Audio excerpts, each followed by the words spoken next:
All right, good morning.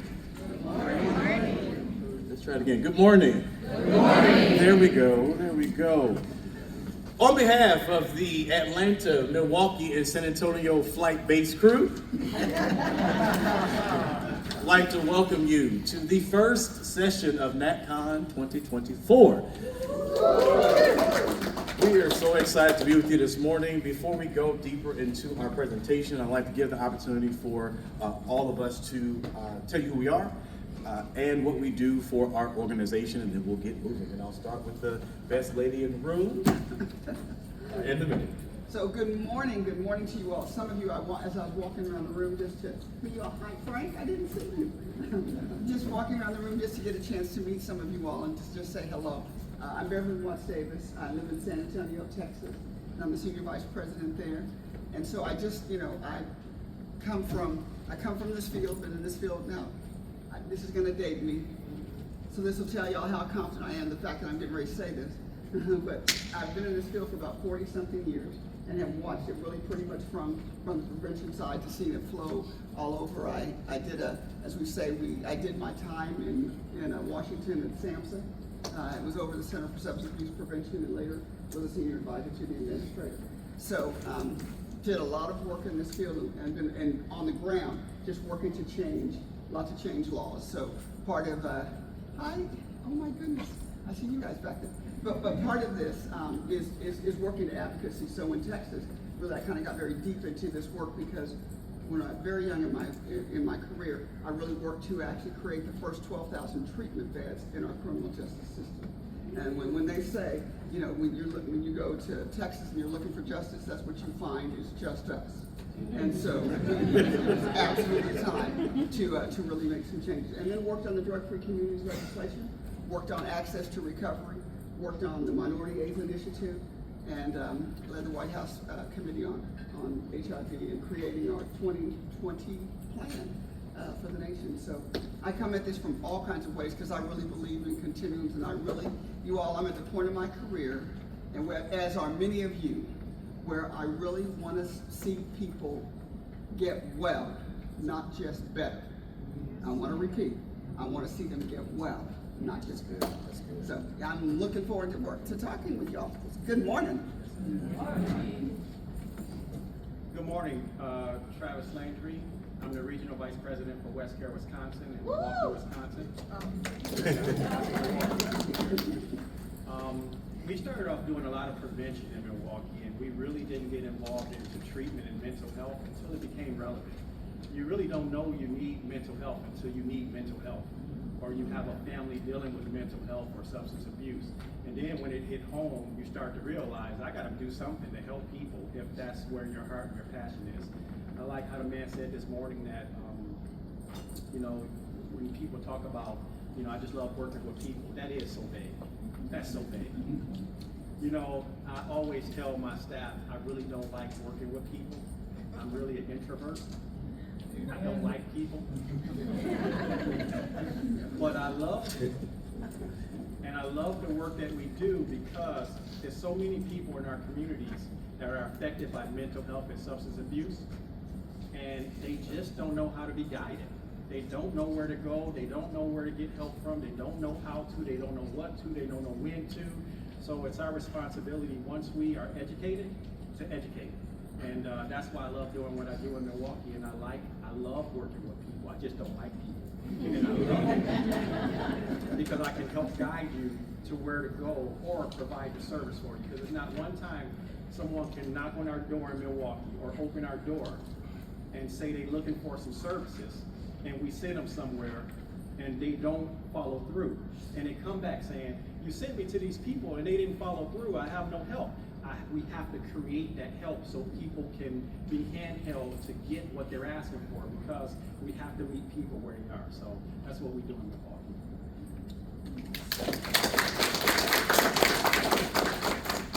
Well, I am not a VP. I am a very excited part of West Care. So I am Dr. DeAndre Pickett. I actually serve for the actual foundation, so I serve on the national level with our organization. I am actually the director for our trauma-informed ministry model, and you'll hear quite a bit about it today. But for me, it's really not about me. I actually have 3 of my amazing team members who are actually in this room who actually do the work. And so I would rather you know who they are than me. And so I have Mr. Terrence Drayton, who's actually in our Atlanta area. Mr. Spencer Anhalt, who's in our Milwaukee area. And I'm sure you know this flowery, bubbly woman on the front row, vivacious in all of who she is. She's in our San Antonio crew. That's Dr. Keely Petty.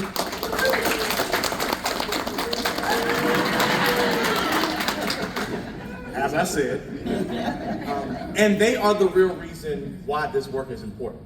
Because they're the ones who are on the ground. They are the ones who are actually engaging. And what we do is we work with faith-based organizations to really engage those communities, because of the fact that we all know, for those of us who know faith and we know church, we know that particularly the Black community, the church is and has always been the center of the work that happens in our communities. And so why not utilize the faith-based organizations to make sure that we're getting what needs to be done in our communities? And we also know that mental health is not always talked about in our church. And so we want to make sure that we're developing awareness, disrupting stigma, and driving social justice. Now, before we get started, you're going to play a part in this presentation today. I know you didn't come to work, but you're going to work. All right? So you're going to play a part because, again, you are going to leave this room and be the catalyst for the work that happens out here. All right? So you're going to participate really quickly. I'm going to split you up in 3 sections really quickly. 3 sections. So right here, section 1. Right here, section 2. Y'all are section 3. 1, 2, 3. Only do what I tell you to do. Only do what I tell you to do. Since we're in church, I'll do one for the Father, Son, and the Holy Ghost. Only do what I tell you to do. All right? Section 1. Ready? Section 1. Do this. Keep doing it. Section 2.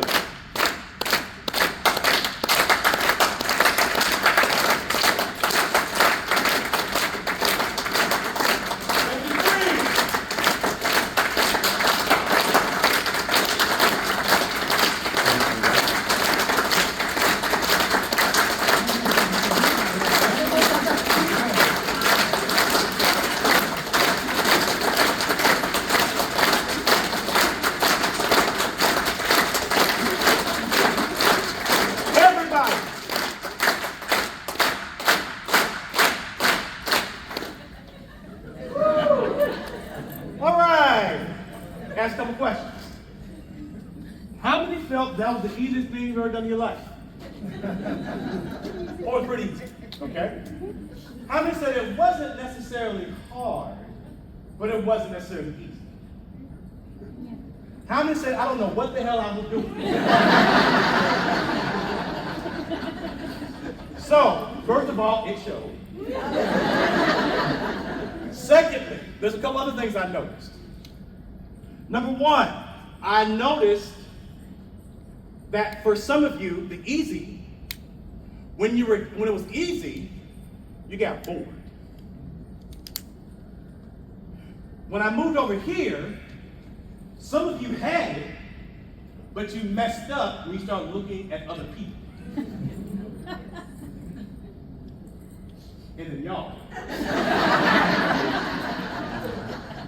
You said, screw it, I don't know what's happening, I'm trying to make up my own thing. But then I also noticed that some of you all who saw the easy said, it's too easy, so I want to go do theirs. But that's not what I told you to do. It's interesting how there are so many different things going on in this room. So many rhythms, so many beats, so many things happen. Do you not realize that when we engage people, we assume that we're walking into a room that everyone's doing the same thing at the same time, and not realizing that everybody's moving at a different beat? You realize whether you're dealing with clients or whomever you're dealing with, who you're engaging with, you have a preconceived notion that when you walk in this room, everyone is moving to the same beat. everyone has a different level of understanding. Everyone has a different level of experience. You must honor their experience. You must honor their individuality. And you must meet them where they are. That's how you begin to develop awareness, disrupt stigma, and drive social justice. So today in this session, I hope in our prayer, as you've already met us, that you'll get critical issues and understand the behavioral disparities within the BIPOC community. And we're going to highlight how the faith-based community can play a role in doing that. You'll also challenge some of those stigmas and some of those things that you understand, which is causing low mental health utilization rates among us. And the hope and the prayer is that by the time we leave here, you'll be not only better equipped to help others, but also you'll be a part of the process and maybe you're helping yourself as well. So, learning objectives. You saw the learning objectives because you came to the session, you looked the session up, so I have to go through this, right? You know what you're going to learn. However, please be mindful. Don't just make this be the only thing you walk away with.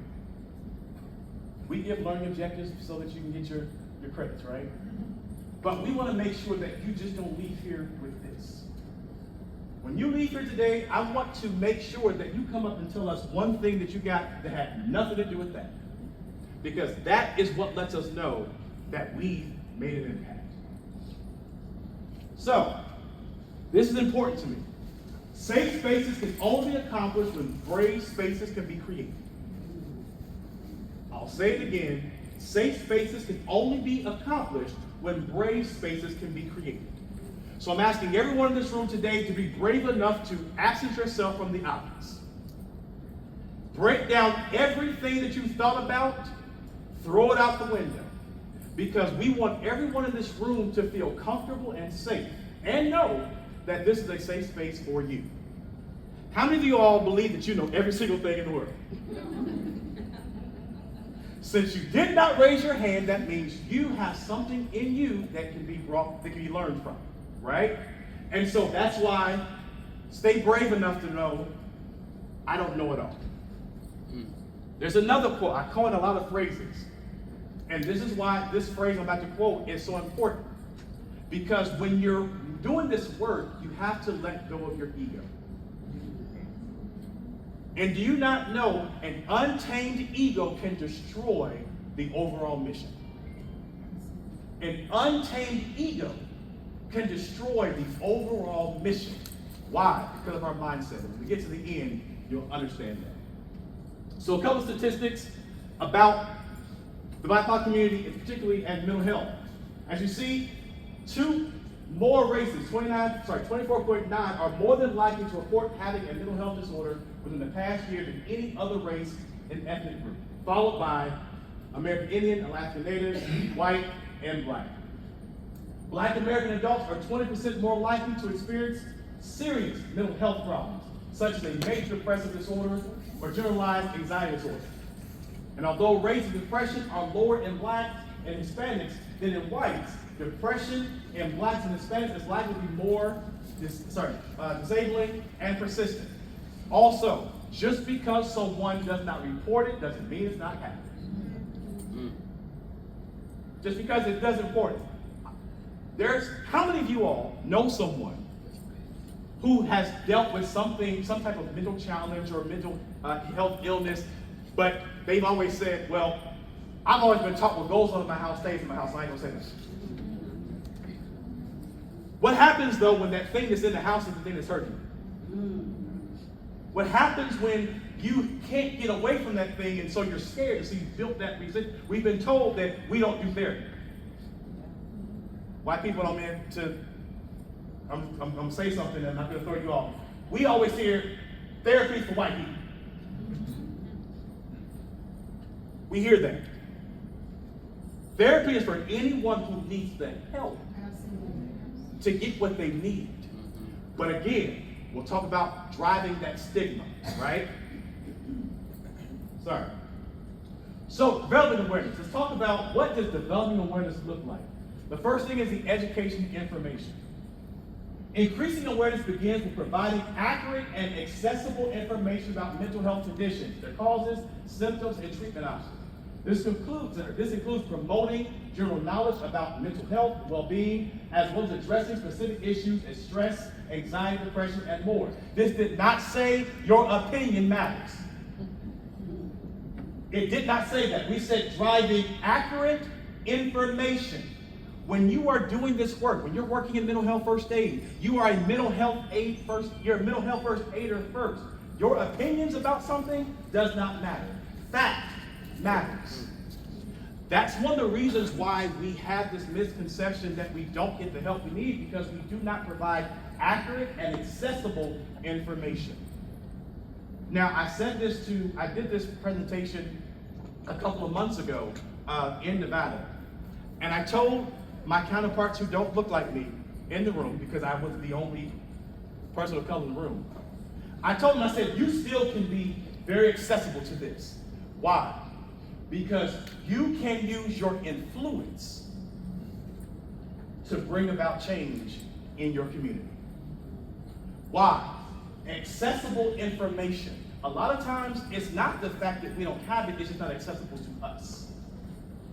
And so you can still play a part by using your influence. I didn't say privilege. I said use your influence to bring about change. Mental health support, creating accessible and inclusive support systems. Let's use that word, let's look at that word real quick. Inclusive. I didn't say tolerant. Inclusive support systems. One of the things that we don't talk about, we sometimes have challenges with the faith community, is that word inclusivity. And understanding what that means. I didn't say you have to go and accept everything, but at least move in a level of inclusivity and compassion. One of the things that we have to do is we always, and we heard it yesterday, move with a level of compassion, not condemnation. When we move with a level of compassion, that is when we begin to really heal from inside out. And then advocacy. Work towards policies. How many of you all have been to your state legislature or your city council and advocated for anything? Okay? So how many of you all have gone to school board meetings or gone to commission meetings or things of that nature? Okay? We eventually have to move to a place where every hand in this room is raised. If they don't see you, they don't know you. If they don't know you, they will not advocate and work on your behalf. In the state of Georgia, we call our state capital the People's House. Now, we call it the People's House, but the question that gets asked, if it's the People's House, if it's your house, when's the last time you went and checked on your home? Because if it's your home, just like you check on your own home, right? When's the last time you've gone to your home and checked on the home and the people who reside in your home? They're there to work for you. We must advocate. And just because it's not your issue does not mean that you shouldn't be advocating for it. I'll throw an amen. Can I get an amen in here for that? Amen. Thank you so kindly. Just because they don't look like you, just because that you're a man and she's a woman, just because she's black, he's black, and you're white, does not mean it doesn't affect, because if they do it to you today, they'll do it to that person tomorrow. Yep. Mental health knows no color. Mental illness knows no race, no creed, no sexuality. Mental illness knows none of that. And so since it knows that, that means that every person in this room has a right, not only a right, but has the requirement and responsibility to advocate for it, right? So, we're doing this work in Milwaukee, Atlanta, as well as San Antonio.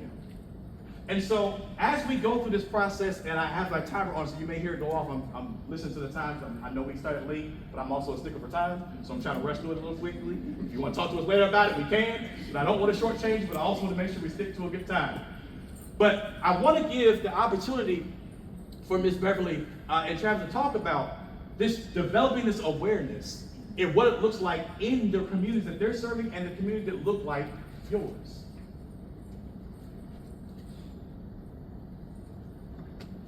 So you all, oftentimes can you all hear us fine? Okay. All right. Oftentimes when people talk about awareness, they're really thinking about social media. I mean, my goodness, and all of that. But what's really important is when you think about the word awareness, it's really about being aware. And in some communities, we really talk about this as being woke. Being woke. Literally opening up to your circumstances. Because again, being sensitive to the fact of what mental illness looks like and how it portrays itself in different communities. This TIMM's initiative, actually, you all, it started, we started this we started a project called Bridges to Care in San Antonio. And what it was all about is beginning to address stigma and how the Black church, in particular Black and brown churches, Hispanic and Black churches, hid mental illness in their people in their churches. They wouldn't bring their family members to the church. If the pastor had an issue, he'd pick up the phone and say, Beverly, we got somebody who's got something. They would use words like they sick in the head and all of these kinds of things that really demeaned the issue of mental health. And I'm going to tell you, particularly in the African American church, they were absolutely part of the problem. And that's why they had to be part of the solution. And we began to really work with them to train them on, at that point, they were not interested in being clinicians. So we trained them. Bridges to Care actually has components of mental health first aid. What they were interested in is knowing, as somebody who's in my church, when I see somebody needing help, what do I do? We know it exists. We see this, we talk about this in the vestibules, et cetera, but we don't do anything about this. So that's when we began to train people on this and begin to talk with them about their words, because words hurt. This was truly an awakening and raising the awareness truly within the Black and brown churches in San Antonio. And in our city, we are a majority African American and Hispanic, a majority Hispanic. And this is, by doing this, we were actually seeking to change a culture, because the more awareness you can bring about, you're able to actually change cultural norms and how things happen. We trained over 600 people over a period, and 100 and something churches.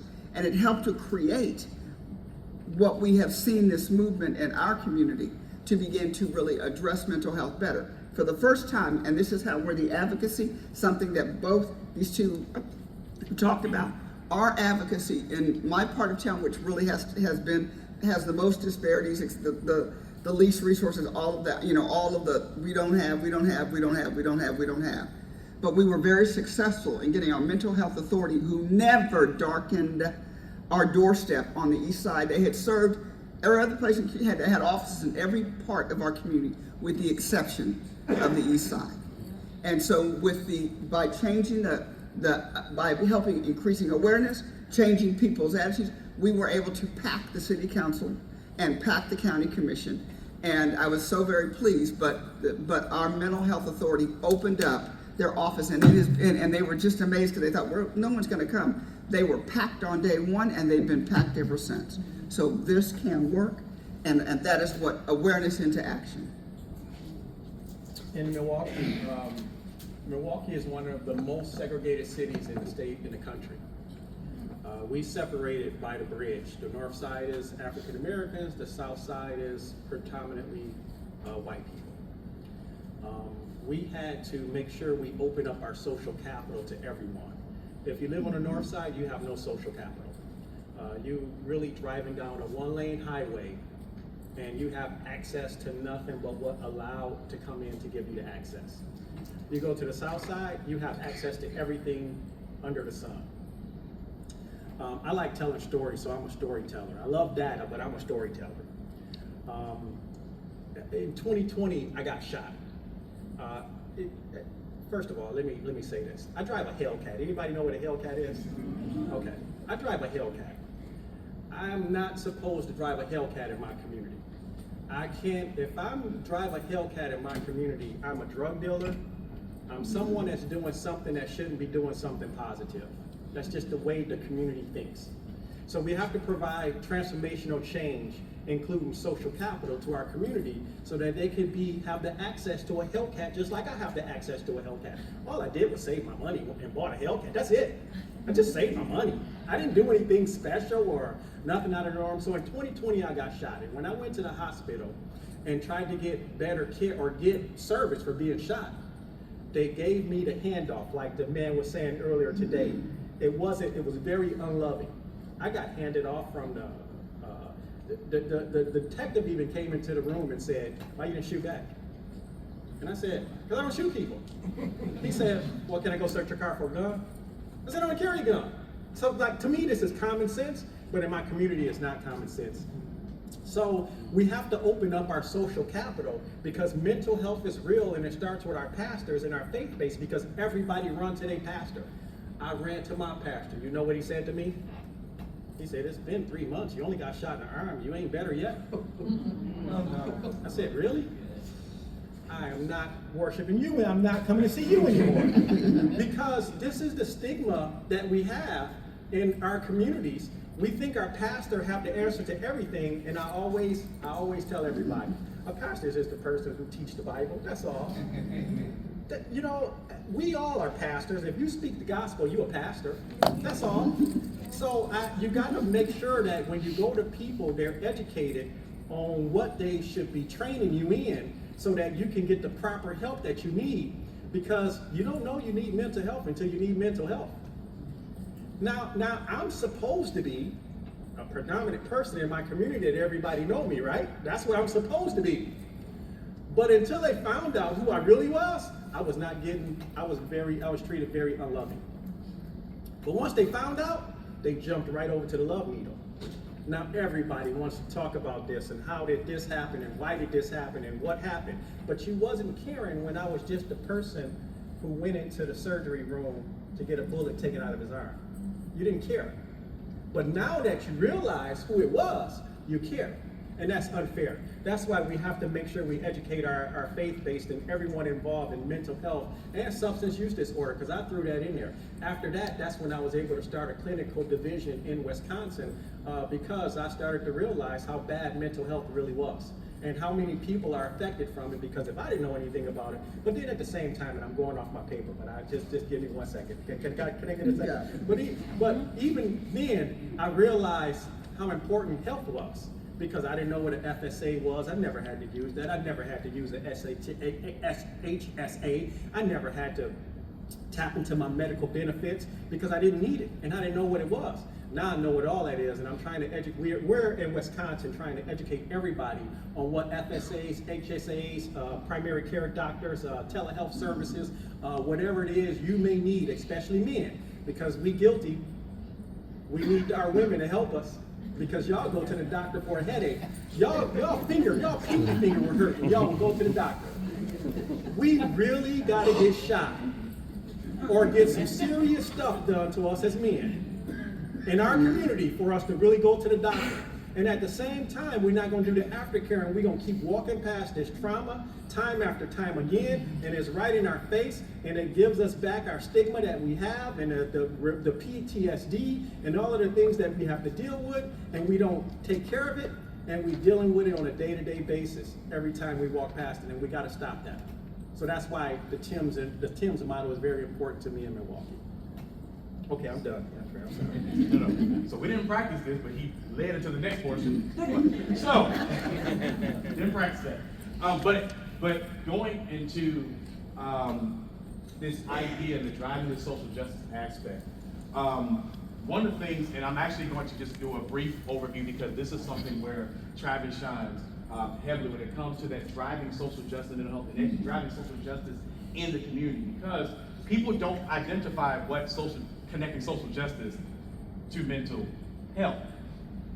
You do realize that for years and years and years and years and years, we have dealt with systemic racial trauma.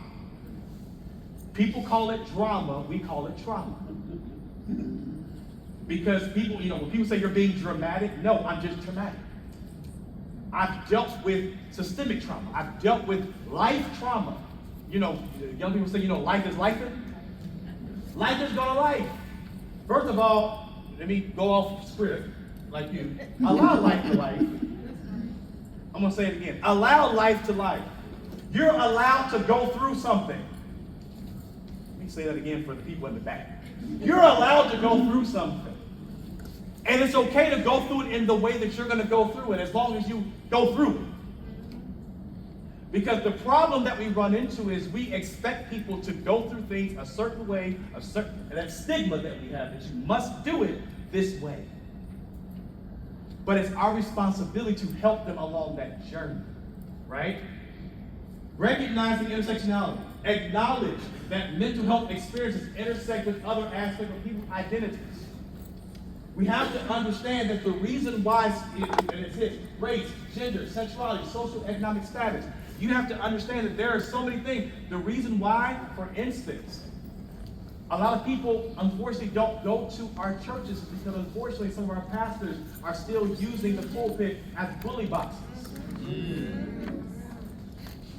We're supposed to be the triage center, but yet we are literally making ourselves funeral homes. We are supposed to be the triage center. And this is why we cannot get individuals to come in, because if we're supposed to be the place of welcome, sorry, your place of welcome. Sorry, I'm talking like I'm the pastor today, so I got to come back out. It'll help. Preach, brother, preach. It'll help. Preach. It'll help. Preach, brother. It'll help. But please be mindful when we're talking to pastors. We have to get our pastors to understand that if you're going to be that beacon of hope, if you're going to be that space of welcome, then you need to be the space of welcome for all. Because every person, and there's a reason why, because you're dealing with people in your congregation who are dealing with matters. And the reason they may be dealing with matters that they don't want to talk about is because what they're hearing in there may alienate them. So I'm going to struggle in silence. I'm going to deal with this in silence. But we have to understand that the work that we do intersects with all of us. You can't be this, but don't accept this. We have to remind pastors that there was trauma in the Bible. Absolutely. Suicide was in the Bible. Death in the Bible. So you don't have to necessarily try to convert them, but remind them if you're teaching these principles. You can still teach mental health from a spiritual perspective, from the state of there was trauma there and they got through. But prayer is not the only thing. You need prayer and a couch. Prayer and this. That's that intersectionality, addressing disparities, being realistic and understanding that we have policies in place that have crippled us. Being real about it. Don't sugarcoat the fact that we still have a long ways to go before we get right now in the state of Georgia. The state of Georgia has put in the budget for our police departments and others to receive de-escalation training and mental health training. But only 2 counties are actually using it. DeKalb and Cobb County. The funds are there, but because no one's using it. Now why? I don't know. But it's our responsibility to make them utilize it to help us. But again, if they don't see us, they don't know us, and they won't fight for us. Community engagement. Again, the churches used to be a place where people went to. The community were involved. We have to see mental health as a us issue, not a you issue. Has to be, as you said, just us. If we just think about just us, then we're not helping anyone else. And then culture, competent care. We have to understand that we talk about these disparities, and we talk about the stigmas. If you're not paying attention, if you're not addressing the fact that culturally things are different, then we're never going to get to that end goal, right? And you cannot base it off of what you feel. Just because your culture does this, oh, well, clearly the other culture does that. No, it does not. Because we also know that there are some cultures who will never. We know, and I've had conversations with my Latin friends. They say, we just don't talk about that. We don't. I agree with that. We'll make sure my people, I want to make sure we're in the room, okay, so make sure. So I didn't lie. We don't talk about that at all. It's just that we let it go. For those of us who always had that special one in our family. I'm speaking to the language of, we had that special one. We didn't talk about that special one. Not realizing that you're alienating that person because you're calling them that special one. But it's family. But don't let no one else talk about that special one, though, because we can call him special, but you can't. But you're driving still to the stigma by calling him that special one. So very quickly, we're talking about the social justice and driving social justice in our communities. So key to following on with that, as we began to recognize, and actually what was coming out of all of the Bridges to Care training that we were doing and actually helping congregations come together to really discuss mental health, one of the best megaphones that we had in San Antonio was one of our own pastors who actually got involved. He took the mental health first aid course, he took the Bridges to Care, and there was one of his members who called him up and said, Pastor, I can't take it anymore. This was a veteran.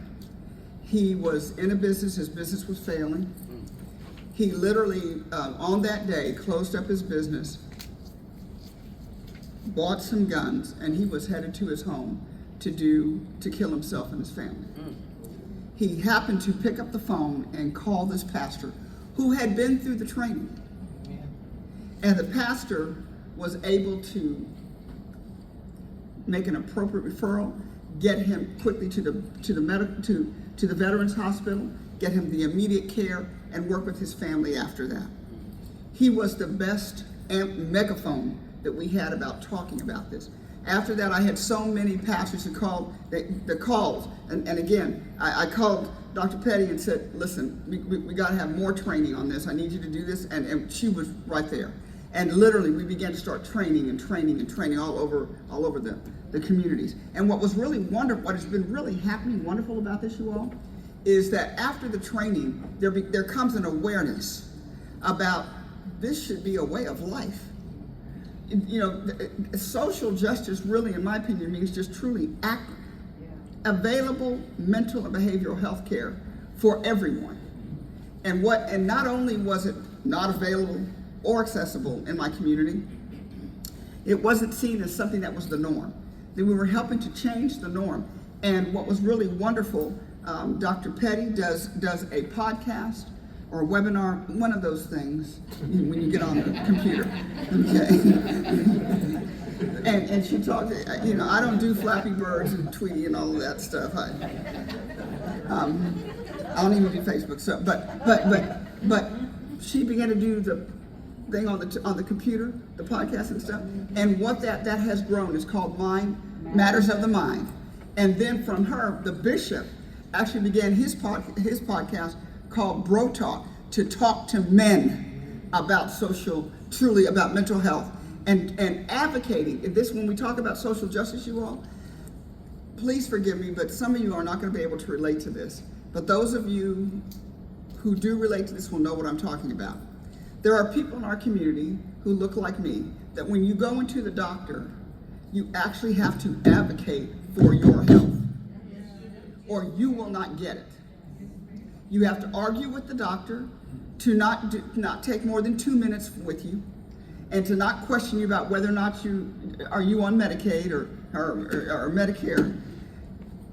You have to advocate, and one of the things, partially why mean black men don't go back, is because of the care they got. Women, we just gonna stay there and argue with you. but for many men, they're like, I'm not taking that, and they leave. And I'm saying this to you all because this is a fact, and I'm speaking from experience. This is a fact. When I go in, if I am seeing a doctor that doesn't look like me, I have to argue with him to get the stuff that I need done. I have to argue with him and threaten to go to the medical board and stuff like that. And who wants to have to go into a doctor's office who you're trying to get help from and have to threaten to go to the medical board so you can get what you need to get done? Who wants to have to do that every time?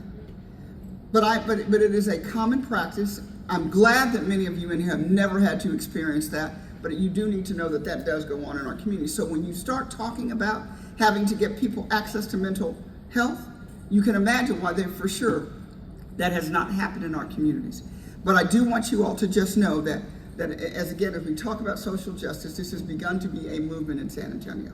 With that, because of the megaphones of the pastors needing it, the training that's being done, we have been actually co-sponsoring a conference called Pathways to Hope. And it was where everybody in the faith community, people come out and really talk about mental health. We first started this, it was 200, and last year we had over 3,000 people. So again, I just want you all to know, again, awareness and advocacy can absolutely equal results. And so, yes, I believe that good health, access to care, and being able to get it and availability is a part of social justice health. Everyone deserves the right to be treated with humanity. Everyone deserves the right to have access to services and resources that everyone has. So in Milwaukee, what I'm gonna do as the leader in our community is tap each one of you individually and ask for your social capital and give it to someone who don't have access to that social capital. And if you tell me no, I'm fine with that, I'm moving to the next one. And if that person tells me no, I'm fine with that, I'm moving to the next one. And if that person tells me no, I'm fine with that, I'm just gonna keep on going down the line. Eventually, somebody's gonna open up their access to their social capital so that we can start treating people with humanity. Someone say 11 minutes. We got 11 minutes left. Someone also say, work with me. Work with me. So clearly, this slide actually got stuck and moved on. So this was supposed to be the second slide. So let's go here. Disrupting stigma.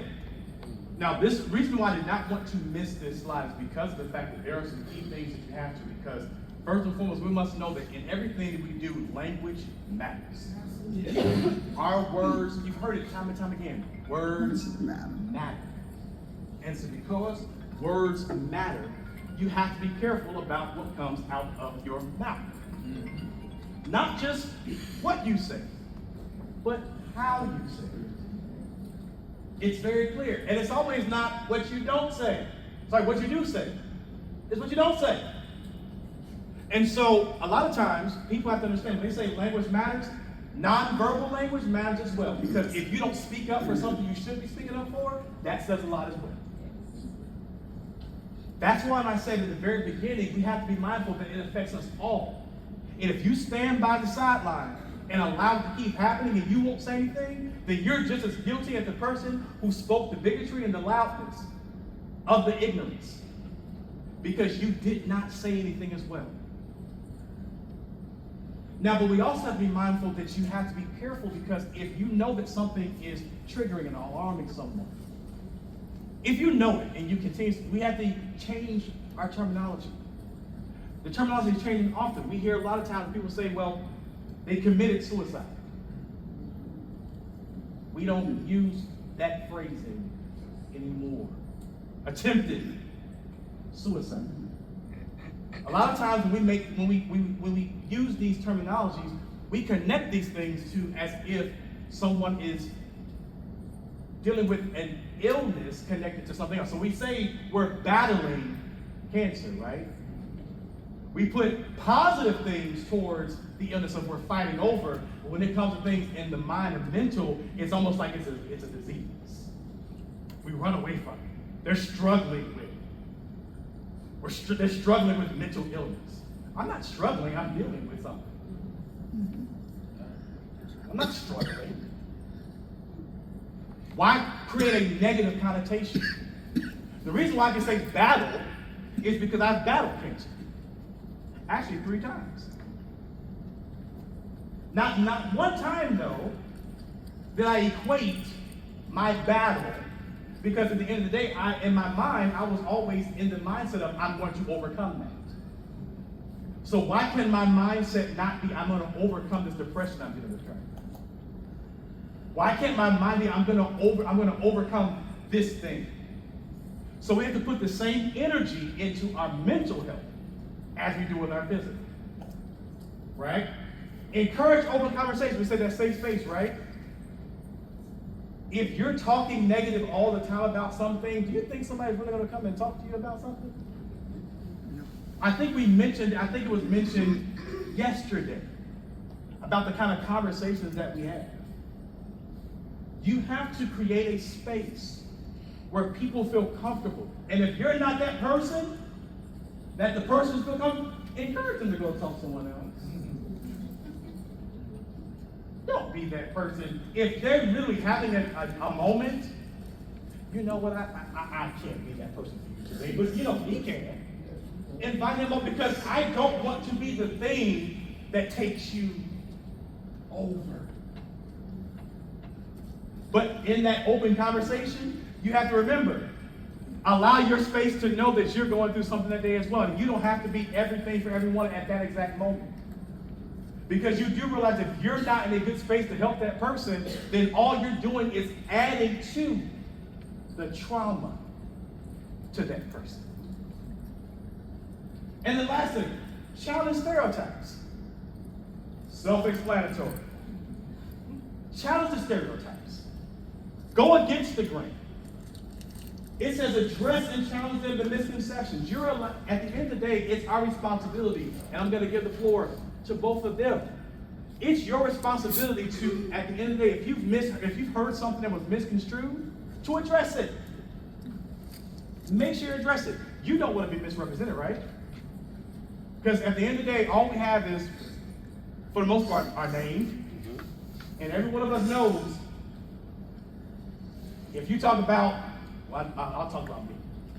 If you mess with my name, my money, and my mama,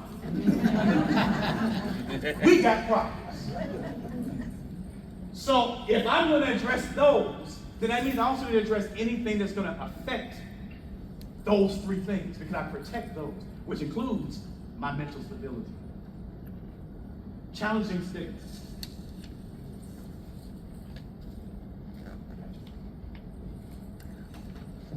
You all, I know that we have a short amount of time, and I know some of you all may have any questions. Anybody in here have questions before? Is it ready? You guys will be that good, and you guys didn't have any questions? Okay, okay, there are some. So I know we don't have much time. Go ahead, Sean. I was just going to applaud you guys for what you're doing with the churches, because I think that it is. Can y'all hear me? Should be a come as you are. Dear heart, can you mind going to the mic so they can hear you back there? Thank you. I was just applauding you guys for doing what you are with the faith-based communities, because it should be a place that's come as you are, not come when you're perfect. Because if it is come when you're perfect, it's going to be a lonely place at the place that you worship. And I think that sometimes that education, they need to explain more, because I know I talked to my pastor one time that he gave this sermon, and I went to him afterwards a little bit later, and I said, could you explain this to me? It was a social issue, and he said he prayed and he was relieved, and then he explained how it was over this course of months, and I said, yeah, but you said you prayed and you were relieved, and so it made a lot of people, I think, sit in that church thinking, am I not praying right? Because that wasn't the total piece of it. So I think that the work that you guys are doing and educating them on the seriousness of drugs and alcohol and mental health is amazing. So good work. Thank you so very much. Yes, ma'am, please.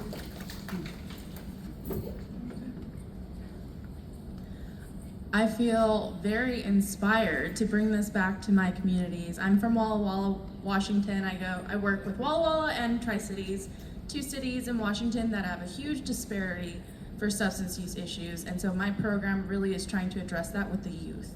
And so I feel inspired to really try and bridge those gaps with the churches in those communities. That hadn't even been a thought to me. But I'm wondering if you have some advice on what you did and how you went and approached those church leaders and how you got them to be engaged with you. Well, you all, I will tell you, it was very lonely, and again, it's pastors, and honestly, people think that pastors actually talk directly to God. So I'm good. I mean, most people, they think that they got a direct connect. But honestly, one of the best things I did is I was smart enough to know what I don't know. And so I engaged with two amazing, vivacious, just fabulous, go girl kind of women. And both of them were pastors. One of them is sitting in the front row. Dr. Keeley, stand up real quick. You guys can catch her podcast, Matters of the Mind. And the other one was Veron Blue. And both of those women are pastors. And what I also learned is, like, in every community, you have to have someone from that community that kind of gives you credibility in that community. It's very arrogant, and I didn't make that mistake, to walk into that community and think, I know what I'm talking about, or I can tell you how to do something. You can't, because trust me, and all of us know, the faith community is its own community. And working with them, with these two women, we put together a package that not only taught people, because once people started learning, they started getting excited, and you guys, I had judges who were in courts telling me, gosh, what they were so happy about what we were doing. But in so doing, when people began to become aware, their next question is always going to be, and now what? Mm-hmm. And so now Pastor Blue is actually working with Keeley does the training, and Pastor Blue then works with the teachers, with the churches, because once they learn, they want to go, now what? What else can we do? How else? And so we're teaching them how to be great referral sources, resources for mental health. But dear heart, find someone, find a friend, make friends with a pastor, and work with them to be your entree into others. Some of you all have heard about some of the big pastors, T.D. Jakes, John Hagee, some of they have mega churches. And so literally, I went into, and I spoke with them, and I said, this has got to be part of your work, and it's part of God's work. Helping people has got to be that. But that's actually how we got started, love. And I'll make sure that at the conclusion of the presentation, we do have 3 of the actual trainers who are actually doing the actual work in those cities. So they'll come up for a brief moment if you want to ask them what the work they're doing specifically in their cities, how it benefit you. I'm not putting them on the spot, but I am. But just to give you some context of what they're doing, so you can hear from their mouths, because again, we're just the conduits of what they're doing. And so for the sake of that, again, we want to thank you for this presentation. And as we always do, we like to leave you with a quick story. So here it is. Quick story, and this is the way that hopefully this is how you'll move throughout the rest of NATCON. It's a story about a mom who's driving home with her young child, and they're driving home in a very bad storm. And that storm is actually, she's trying to get her child home. It's a horrible storm, and the lightning is flashing. And so this lightning flashed one time, and the mom is nervous and is crying, and her daughter's in the back laughing. And so she's confused about why she's laughing. And so once again, she's trying to hurry to get home. And then the lightning flashes again, really, really bad. And she's still trying to get through, and her daughter's still laughing.